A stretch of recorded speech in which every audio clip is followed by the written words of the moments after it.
I'm here with CaitlinPower, and I'm sure everyone's heard of CaitlinPower. Caitlin, love your designs, love the inspiration and what you give out there. So we want our viewers to know. So tell us, who's Caitlin? Caitlin. So I am born and raised in Calgary, Alberta, and I studied at Lethbridge College, did a 2-year program, and when I was finished I moved back to Calgary and just continued working on the line. I incorporated the line in 2010, and I moved out here about 2 years ago, and just kind of continuing to make it in Toronto and to make it in Canada. And this is your approximately fifth season showing at MasterCard Fashion Week. Tell us a little bit about World MasterCard Fashion Week. How has it helped you as a designer? It's garnered me the attention that I need, media attention. This will be our largest show yet, showing the runway. Wow. So we've always Congratulations. Thank you. We've always done studio shows, so they've always kind of been smaller. But last season we sold out the studio and we had about 180 people standing outside that didn't get in. So we Bravo! Yeah, so we decided this was a season that we're gonna do the runway. We have to go big on it. So beautiful. Yeah. Now, it's mentioned over here you started your line 2008. 2008, yes. Okay, and you moved from Calgary to Toronto. How's the move been? It's been great.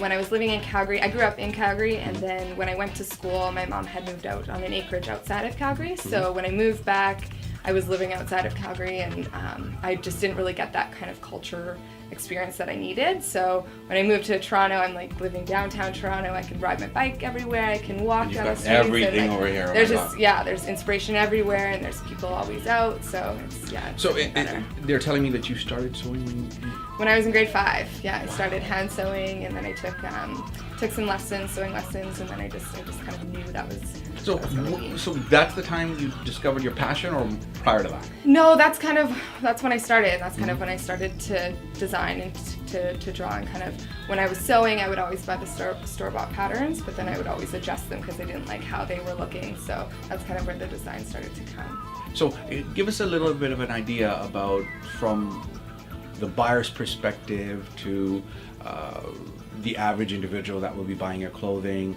to an understanding of where do you have to make those changes, because a little bit of you isn't everywhere. So how does that work? Yes, well, when I'm designing, I don't like to design simple garments, which is kind of hard because that's usually what is selling. That's what the buyer likes to buy.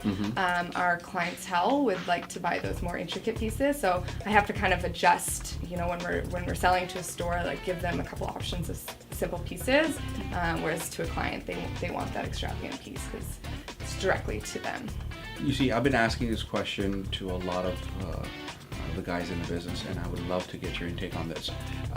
Tell the people out there that are hopefuls, the ones that are starting up and the ones who are working their way up. Tell us some of the pitfalls. How hard is it? It's very hard. Meeting the right connections, making enough money to continue on to the next season. There's a lot of kind of ups and downs, and even just designing, there's a lot of myself that goes into every piece, and if somebody doesn't like it, if a buyer doesn't like it, it's really hard to kind of take in at first, but you have to learn that positive criticism. Yeah, you have to adjust. But you got to draw that line. This is me. Yes. This much how much I will change. Yeah. Because right? some of the buyers, just want simple garments that they can sell easily, but we're learning that the clients want what I'm designing, so just got to kind of refocus to the client. So give me an idea. What does your brand represent? Like, what do you want people to know out there? So CaitlinPower is designed for the modern day career woman. So she's in her career stable. She's making enough money to buy these pieces. She's 25 to 40 years old. She's ready to make those fashion kind of statements. Yes, and try little things out with her fashion. Oh, great. Now, tell me, it's also mentioned over here that you take a lot of your, inspirations from futurism and architectural design. So give us a little bit of that. Yeah, so I'm always inspired by buildings. New York really inspires me just because there's so many buildings there and architectural inspiration that I draw from. Futurism, I'm always inspired by the future and not the past. So. You have to go by Chicago. Yes, Oh my I've God. heard of Chicago. I've never Oh my been, God. but I've heard it's very Art It is Deco. beautiful. And I love the Art Deco And period. you know what, I think Toronto is the small version of Chicago, but recently I found out that Toronto now has one of the top skylines. Like we have, I think we've surpassed those guys or Oh, something. really? Yeah. Hmm. If I'm incorrect, please sorry, but Yeah. I've heard that we now have more high rises. Oh, wow. What can we expect from your spring 2014? Spring Give us a 2014. little bit of an insight. Tell me about the texture, the cloth, the Yeah. designs. Tell me a little bit about that. So it's inspired by Techno Tribal. I was Mhm. really inspired by my recent trip to St. Martin and St. Bart's.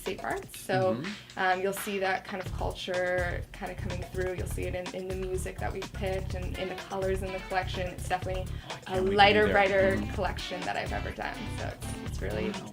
Caitlin, we've asked this question to a lot of the designers, and we always hear different stories. So we want to know what other profession you would have been if it hadn't been a designer. Tell us. Yes.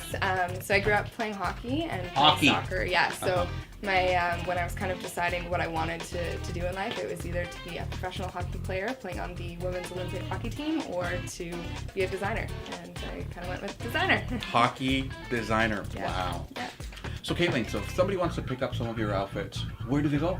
In Toronto, we're selling at Pop and Pageantry in Yorkville, V Boutique on Queen Street West, and in Calgary, Leo Boutique, and in New York, in Soho at Eva, New York City. Caitlin, it's been a pleasure. Thank you so much for having us. Oh, thanks for coming. We're going to be looking forward to your spring 2014 collection. And you know what? We know you're going to be here for a while now. Thank you. Wish you best of luck. Thank you.